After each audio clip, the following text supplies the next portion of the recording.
musíte lietať tak ako ja, aby ste mali nulovú uhlíkovú stopu. Čaute, žaby! Aha. Napríklad moji kolegovia sa dnes vybrali do práce pešo. Ste civí? Ale vy môžete naskočiť na kolobežku alebo bicykel. Môžem sa s vami zviesť? Tak si naskoč.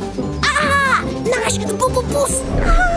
Ak chcete znížiť uhlíkovú stopu, vymente auto za mestskú hromadnú dopravu. A komu sa u nás nechce autobusom, môže sa zviesť naším elektromobilom.